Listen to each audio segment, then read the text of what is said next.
ابھی ایک عام انسان جب بھی کسی سے کمیونیکیشن کرتا ہے اس کی خواہش ہوتی ہے کہ اس کو رسپانس ملے اور رسپانس جلدی مل جائے. جس طرح کہ نبی کریم صلی اللہ علیہ وآلہ وسلم کے زمانے میں صحابہ کرام جو تھے ان کے اوپر پریشانیاں آتی تھیں، تکلیفیں آتی تھیں، اور وہ اللہ سبحانہ و تعالیٰ سے دعائیں کرتے تھے کہ ان کی یہ پریشانیاں ختم ہو جائیں، اور ان کو ان چیزوں کا جواب بھی مل جاتا تھا اور ان کے دعائیں بھی قبول ہوتی تھی وحی کے ذریعے. لیکن آج کل کے دور میں جب ایک انسان پریشان حال ہے، مشکلات کے اندر ہے، اور وہ اس کی دعائیں بھی کرتا ہے، لیکن کبھی کبھی وہ اس چیز کی کمی فیل کرتا ہے، اس کے اندر ایک کمی کا احساس ہے کہ شاید میری دعا قبول نہیں ہو رہی. تو مغیرہ بھی سوال یہ ہے کہ وہ جو احساس ہے کہ انسان کے اندر وہ احساس اور وہ ایک مطمئن ہو جائے اس چیز سے کہ اللہ نے میری دعا سن لی، اور اللہ سبحانہ و تعالیٰ کی طرف سے اس کو احساس بھی آ گیا ہے کہ اس کی دعا قبول ہو گئی ہے. تو یہ احساس کیسے ایک انسان اپنے اندر پا سکتا؟ دیکھیں ربیع اللہ بھائی، مجھے آپ کے اس سوال سے ایک واقعہ یاد آ گیا. میں یو اے میں تھا، تو ایک دن میں جمعے کی نماز پڑھنے گیا. تو نماز میں سنتیں ادا کرنے کے بعد میں نے قرآن مجید کو پکڑا اور بیٹھنے لگا. تو اچانک مجھے کچھ سسکیوں کی آواز آئی ایک طرف سے. تو میں نے بائیں طرف مڑ کے دیکھا تو اگلی صف میں بائیں طرف بالکل دیوار کے ساتھ ایک سیرین لڑکا وہ بیٹھا ہوا تھا. اس کے ہاتھ میں قرآن تھا، وہ قرآن مجید کھول کے پڑھ رہا تھا، اور اس کی آنکھوں سے آنسو، یعنی وہ رو رہا تھا، اور ایسا رو رہا تھا کہ باقاعدہ اس کی سسکیوں کی آوازیں آ رہی تھیں.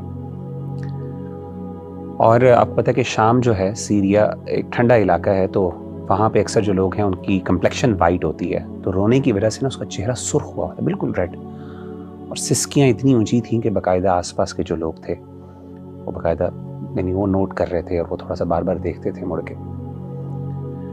اچھا، جب میں نے اس بھائی کو دیکھا تو مجھے بڑی محبت فیل ہوئی اس سے، ایک ایمانی محبت اور ایک کیفیت تھی. میرا دل چاہا کہ میں اسے اٹھوں اور اس کو جا کے گلے لگاؤں. لیکن اس وقت پھر میں رک گیا، اور اس وجہ سے رکا کہ یہ کچھ لمحات ایسے ہوتے ہیں جو انسان کے اپنے اللہ کے درمیان ہوتے ہیں، پرائیویٹ لمحات ہوتے ہیں، اور اس میں انسان کو کسی دوسرے کو نہیں چاہیے کہ وہ اس میں انٹروین کرے. تو میں رک گیا اور میں نے کہا کہ شاید چلیں، جیسا ہے ایسا ہی ہونے دیں. اور میں تھوڑا سا متاثر بھی ہوا، رشک بھی کیا کہ کس طریقے سے سادہ سا لڑکا تھا، یعنی کوئی آپ سمجھیں کہ اس کی کوئی بہت زیادہ داڑھی بھی نہیں تھی، کوئی بہت زیادہ پریکٹسنگ آؤٹ فٹ یا لک بھی نہیں تھی اس کی. تو اس کے بعد جب میں نے یہ دیکھ لیا اور میں نے کہا چلے میں اپنی قرآن مجید کی تلاوت کرتا ہوں.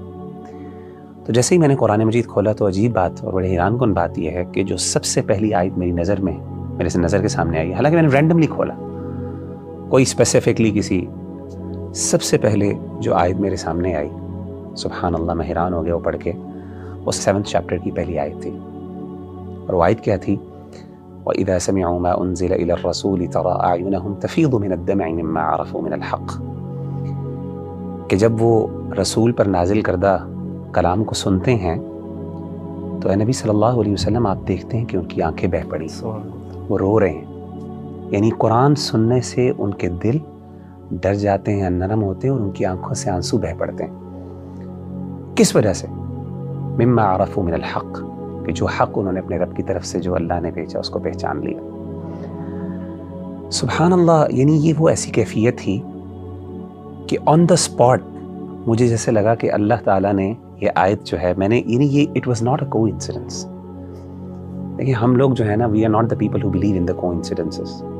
وی بلیو کہ ہر چیز، ہر ایکشن، ہر پریکٹس جو دنیا میں ہو رہی ہے اس کے پیچھے اللہ کی حکمت کار فرمان. تو میرا دل چاہا کہ میں اس کے ساتھ یہ آیت شیئر کروں، اور میں کہوں کہ مجھے یہ آیت میں نے سنی ہے، اور مجھے ایک قسم کا اللہ نے، کیونکہ میں I was thinking about that person کہ یار کیوں رو رہا ہے، اور پتہ نہیں کیا فیلنگز ہیں، اس کے جذبات ہیں. تو مجھے اس دن احساس ہوا کہ قرآن مجید جو ہے نا، یہ ایک زندہ کتاب ہے. اور یقین کریں، یہ تجربہ کر کے دیکھ لیں کہ جس بندے نے قرآن مجید کو جس مقصد کے لیے پڑھانا ہے اس کو وہ چیز حاصل ہوئی ہے. یہ الگ بات ہے کہ ہم قرآن مجید کو وہ رسپیکٹ نہیں دیتے، وہ آنر نہیں دیتے کہ ہماری مشکلات ہیں، پریشانیاں، تو ہم واقعی کسی دن اسپیسیفکلی قرآن کو کھولیں اور اس کو پڑھیں، اور واقعی اس نیت سے پڑھیں کہ میں اپنے مسائل کا حل تلاش کرنا چاہتا ہوں. یعنی میرا دل بے قرار ہے، میرا دل جو ہے وہ وحشت ہے، اس میں مجھے اطمینان کی ضرورت ہے یہ کیسے ہو سکتا ہے میں قرآن پڑھوں اور مجھے یہ آیت نظر نہ آئے الا بذکر اللہ تطمئن القلوب. میری بیماریاں ہوں، بہت سے مسائل ہوں، قرآن مجھے کیوں نہیں حل بتا سکتا؟ زندہ کتاب ہے. اور میں آپ کو بتاؤں کہ جن لوگوں نے یہ تجربات کیے ہیں نا، قرآن سے پرسنل، دیکھیں آپ کا سوال بھی یہی ہے نا کہ جنرل تو دین سے ہمیں جوابات مل جاتے ہیں، لیکن ایک پرسنل کنیکشن اللہ سے کیسے فیل ہو، کنیکشن جو فیل ہو کہ مجھے لگے کہ میں نے یہاں سے بات کی ہے اور اللہ نے مجھے ڈائریکٹلی جواب دیے میری اس سچویشن کے بارے میں. صحابہ کو تو پتہ چل جاتا تھا نا کہ اللہ کے رسول بتاتے ہیں کہ تمہارے بارے میں اللہ نے یہ آیت نازل کی ہے. ہم وہ کیسے فیل کریں؟ آپ قرآن پڑھ کے دیکھیں، قرآن آپ سے بات کرے گا، آپ کو لگے گا کہ میرا رب مجھے جواب دے رہا ہے. اور میں آپ کو بتاؤں کہ میں نے دیکھا کہ جتنے بھی ہمارے اسلاف ہیں جب اپنی مشکلات میں پڑے اور انہوں نے جب قرآن مجید کی طرف رخ کیا تو انہوں نے اپنی فیلنگز شیئر کی. میں آپ کو 2 مثالیں دیتا ہوں. ایک مثال ہے امام ابن تیمیہ رحمہ اللہ کی. جب وہ اپنے آخری دور میں تھے، جیل میں بھیج دیا گیا ان کو، تو کہتے ہیں کہ میں نے پھر، میرے پاس اور کچھ نہیں تھا تو میں نے قرآن مجید کی طرف جو ہے وہ رجوع کیا اور میں نے قرآن مجید کو پڑھنا شروع کیا. کہتے ہیں جیسے جیسے میں قرآن مجید پڑھتا جا رہا، مجھے، حالانکہ وہ امام ہے جس نے اپنی پوری زندگی اسلام پہ لگا دی، پوری زندگی اسلام کی خدمت اتنی کی کہ اس کو شیخ الاسلام کا ٹائٹل ملا. تاریخ میں بہت کم لوگ ایسے ہیں، بہت کم لوگ ایسے ہیں جن کو علماء نے شیخ الاسلام کہا ہو، اپنے دور کے لوگ اور بعد کے بڑے بڑے علماء نے شیخ الاسلام کہا ہو، اس میں امام ابن تیمیہ. تو ابن تیمیہ کہتے ہیں کہ مجھے ندامت، ندمت واللہ، یہ ان کے الفاظ ہیں کہ مجھے ندامت ہوئی کہ میں نے اپنی زندگی کا ایک بہت بڑا حصہ جو ہے وہ ضائع کر دیا اور میں قرآن مجید نہیں پڑھ سکا. اسی طریقے سے شیخ ابو اسحاق الحوینی بہت بڑے عالم دین ہیں، اس ٹائم محدث ہیں. میں سمجھتا ہوں عرب دنیا کے بڑے ترین، اگر آپ مجھے کہیں گے نا کہ بڑے عالم دین حدیث کے کوئی ہیں تو میں ابو اسحاق الحوینی کو میں ریکمینڈ کروں گا. اور بھی بڑے علماء ہیں ڈیفینیٹلی. ان کو کچھ دیر کے لیے روک دیا گیا لیکچرز سے اور لوگوں سے خطبات جو دیتے تھے، تو انہوں نے قرآن مجید کو پڑھنا شروع کیا. اور یہ ان کا جملہ تھا جب وہ واپس آئے اور ان کے لیے دوبارہ وہ بین ریموو کیا گیا اور ان کو اجازت ملی کہ اب وہ پبلک سے بات کر سکتے ہیں، تو انہوں نے کہا کہ یہ ان کا جملہ باقاعدہ ہے، یا لیتنی اعطیت القرآن حیاتی، ہائے کاش میں نے اپنی پوری زندگی قرآن کو دے دی.